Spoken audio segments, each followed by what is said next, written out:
are crew, not passengers. We are Crew. crew. We are crew, not passengers. We want healthy, happy, intelligent, ethical students ready to contribute to a better world. We have to invest the time to make sure that our adults, our teachers, are ethical people who are also effective learners contributing to a better school.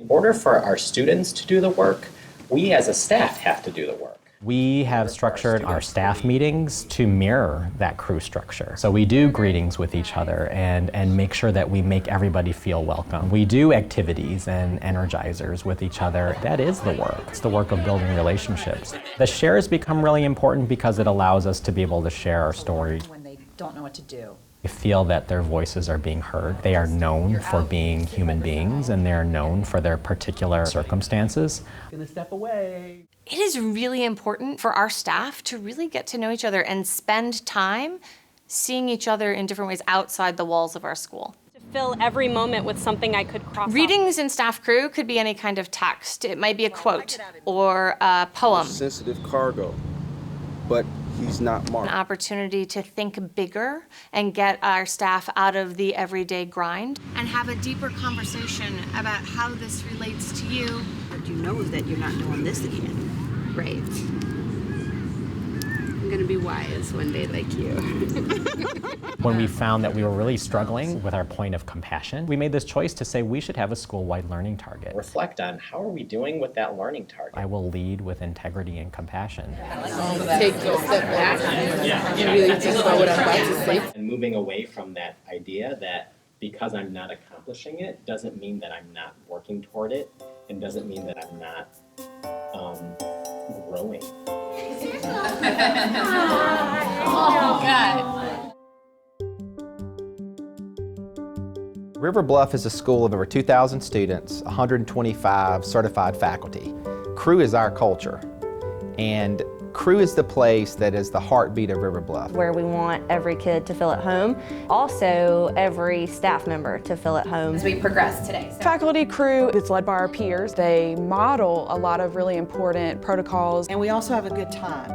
Committed, no cries. Usually we do some type of initiative that's fun. Getting to know each other, and that's going to lead us into building those strong relationships with some of the hard questions. Set those expectations and those norms for ourselves. I can demonstrate a growth mindset by reflecting on my own practices. We're intentional about using the word crew in faculty professional learning because we believe we are crew, a model and an example of student crew, heterogeneously grouped, representing multiple cultures, multiple departments, multiple grade levels. People who teach the whole gamut. Different inputs and people with different views. My athletes, when they come to practice, I can tell if something's going on in their personal life. How will we provide a culture where students feel safe? We are intentionally looking at how we can better relate to our students and each other. We should also engage in a crew experience professionally in faculty crew where teachers are grappling with conversations. We've had a unique conversation about wounded students, supporting students in trauma. Kids do have trauma in their lives, even if it's not visible. So this is a blog post from Dr. Hendershot, the authority on the wounded student. Read this, underline it, highlight it, annotate it. We've been using protocols, doing readings and annotating. They gave us little cards with quotes from students and we tried to identify whether a student was wounded. To support a student in trauma, the best advocate happens when the relationship is developed, where it's a deep relationship. Going from relationship to transformation with hope in the middle.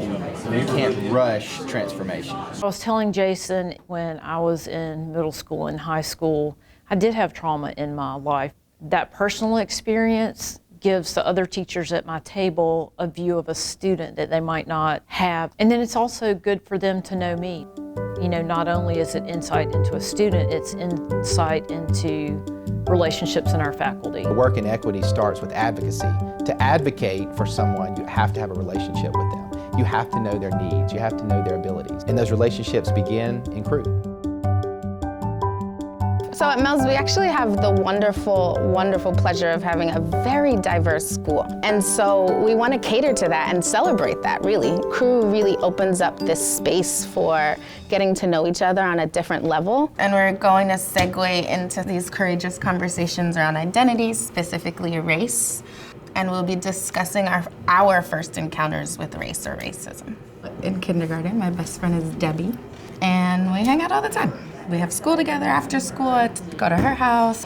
My mother asked, how come Debbie never comes over here? So she extends an invite. She says, well, why don't you invite her over for dinner next Friday? Debbie said that her father told her that she is not allowed to go to Shatira's neighborhood, and she is not allowed to go to Shatira's apartment, wherever she lives, because they're bad. I think that storytelling is something super underrated. I think we don't do it enough, especially as educators. The talk. The talk to us is the talk you have to have with your kid that lets them know that people are gonna treat you away, and it's because of your race, and it's because of the way you look. This is a story I haven't told before. I was thinking about we tend to keep ourselves out of the work, and I'd really like to challenge that in hoping that people bring their whole selves to the work. Continuing to build teachers' capacity to have courageous conversations about race and difference and identity, that is incredibly difficult work that pushes teacher thinking around how to get students to have these conversations, but also pushes teachers to examine their own implicit biases or histories regarding race or identity. It was a moment of, oh my gosh, and I didn't know it then, but like this is colorism and this is so rampant in my own community. One of our goals is to collaborate and build that culture the way we want to with students.